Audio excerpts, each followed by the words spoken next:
estamos de volta para falar um pouquinho mais sobre o livro O Consolador, de Francisco Cândido Xavier, pelo Espírito Emmanuel.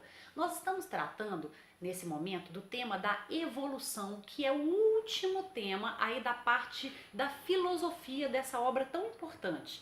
E neste momento nós vamos tratar da questão da provação. Vamos começar a falar sobre as perguntas de provação. Nós estamos aqui com o Vadno Floriano, nosso amigo, que vai estar nos respondendo aos nossos anseios e indagações a respeito desse tema. Tudo bem, Vadno? Tudo bem, Elisângela. Que Deus nos abençoe a todos e que seja uma oportunidade produtiva para todos nós. Que assim seja. Vamos começar então com a pergunta 246 aí sobre a provação, que diz assim: qual é a diferença entre provação e expiação? Muito bem. Este assunto é assunto de reiterados estudos de todos nós e precisa ser realmente, nós precisamos estar continuamente voltando e rememorando, repensando esses caminhos. De alguma maneira, a conceituação ela não é complexa, ela é simples. O difícil às vezes é nós sairmos da expiação. Primeira questão, nós temos que entender que prova é um processo natural para todos. Todos nós somos testados o tempo todo. Este teste, esse momento de aferição de valores, é uma provação. Isto é para todos os seres, encarnados e desencarnados, tá bem? Agora, a expiação é uma opção nossa, porque ela representa uma consequência, um processo de resgate de alguma ação que não foi muito benéfica lá atrás, não é? Agora, como forma didática, apenas como forma didática, nós lembramos que os espíritos, numa certa ocasião, nos disse assim: para nós compreendermos alguma coisa da espiritualidade, que às vezes é um pouco difícil para nós, voltemos os nossos olhares, nossas percepções para o mundo físico. Porque o nosso mundo físico é uma cópia imperfeita do mundo espiritual. E aí nós trouxemos aqui uma pequena analogia. Vejamos bem. Consideremos que numa sala de aula nós temos dois alunos, tá bem? Nós temos o mesmo professor, temos o mesmo clima, o mesmo quadro, a mesma matéria, o mesmo dia, tudo a mesma coisa. Porém, um aluno é responsável e dedicado. Ele cumpre com seus deveres de casa, ele respeita os colegas, o professor, ele é um aluno aplicado, disciplinado. O segundo é um aluno irresponsável, como muitos que nós encontramos pela rua, inclusive nós mesmos somos muito irresponsáveis em muitas ocasiões. Não cumprimos com o dever de casa, não cumprimos com nossos para-casas, desrespeitamos as pessoas, infligimos leis e a vida vai sendo tocada dessa maneira. Só que depois de um pequeno período dentro da escola, em que o professor, a professora ministra a matéria, ela apresenta o que para os dois alunos? Ela apresenta uma prova, não é? Ela apresenta um teste para aqueles dois alunos.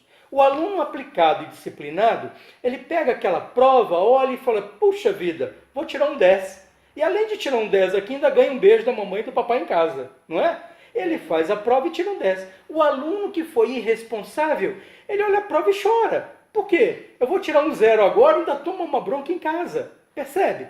O primeiro está em provação. Ele está aferindo valores que ele já guardou com ele. O segundo está em expiação. Ele passou pelo período do aprendizado, não guardou os valores e agora está sendo testado. Saiu de prova, entrou em expiação. Se ele repetir isso mais vezes, no final do ano ele toma bomba, volta para o ano seguinte para recuperar tudo outra vez. Muito boa a analogia, né? Bom, e falando um pouquinho sobre como que acontece a prova e a expiação, a pergunta 247, ela nos diz assim: a lei da prova e da expiação, ela é inflexível? A lei da prova e da expiação, ela é inflexível. Talvez nós pudéssemos pensar assim: para Deus existe o passado? Ou para Deus existe o futuro? Para nós existe o passado? Para nós existe o futuro? Na verdade, o passado é alguma coisa que aconteceu, não existe. O futuro é alguma coisa que pode acontecer, também não existe. Então, o que existe de verdade? É o momento agora, o instante que passa. E para Deus, o importante é o momento que passa. Vamos à mesma analogia anterior que fizemos lá com o aluno. Se nós pensarmos, será que o professor vai dar 0 direto para aquele aluno? Será que o professor não vai dar uma outra oportunidade? Uma prova de recuperação, talvez? Será que não vai dar uma aula particular? Não vai incentivá-lo a estudar? Quer dizer, o professor ou a escola como instituição vai levar a esse aluno inúmeras oportunidades para que ele se corrija. Mas se para nós, mundo físico, nós temos muitas chances, será que para Deus ele não nos daria chance? Então, voltando ao passado, presente e futuro, Deus espera, ou Deus traz a expectativa de nós, como filhos, nos aproximarmos dele de uma maneira responsável. Eu, às vezes, cometi um delito. Eu digo, Deus, eu compreendi o delito que eu fiz, eu te peço a oportunidade de resgatar o débito, eu te peço a luz para que eu consiga consertar, eu te peço a energia necessária para domar a minha própria índole, e eu estou aqui me apresentando, Deus.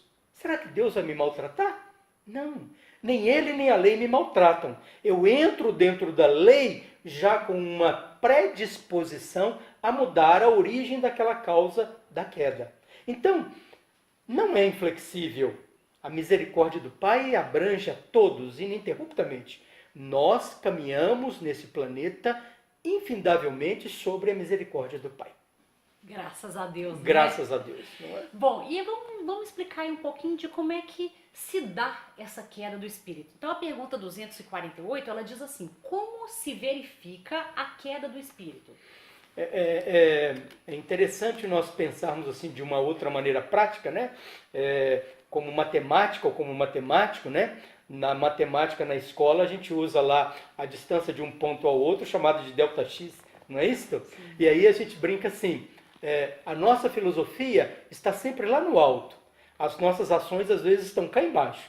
Essa distância do ponto A ao ponto B, ou essa distância entre a filosofia e a ação, que na matemática é chamada de delta x, para nós, na espiritualidade, nós chamaríamos de dor consciencial. Não é? Por quê? O conhecimento foi adquirido, já foi guardado, sedimentado. Mas ele foi sedimentado no campo da filosofia. Eu ainda não pratiquei, eu ainda não testei. Esta diferença, ou este conhecimento da lei e a transgressão dessa lei é que me caracteriza a queda. E aí vem Paulo de Tarso e fala para nós de uma maneira magnífica, né? Paulo fala assim para nós, a punição começa no ato da transgressão da lei.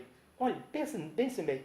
A punição começa no ato da transgressão da lei. Quer dizer, durante o instante em que eu estou cometendo o erro, se aquela lei já está gravada na minha consciência, durante o instante que eu estou cometendo o erro, eu já tenho alguma coisa dentro de mim dizendo, você está errado, você está errado.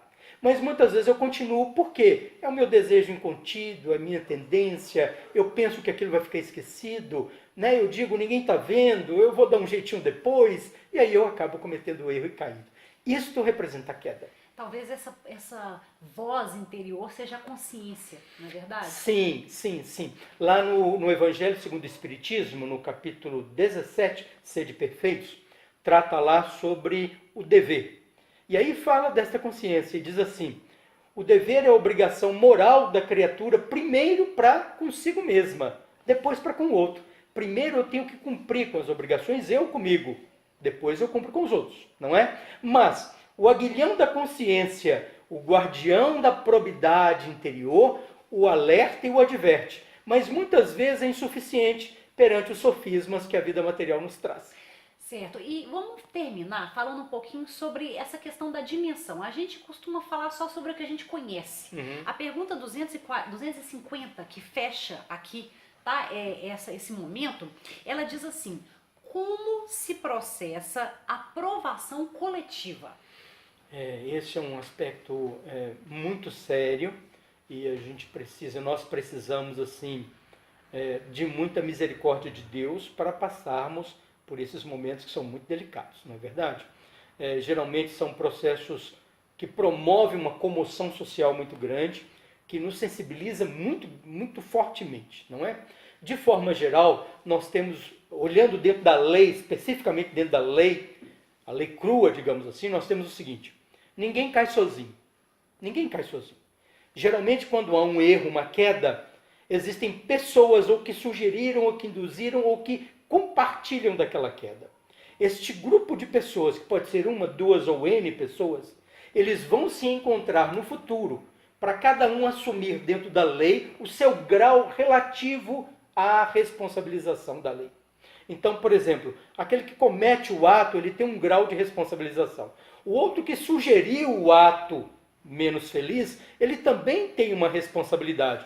Porém, se podemos dizer assim, uma responsabilidade menor. Apenas, vamos dizer assim, didaticamente falando.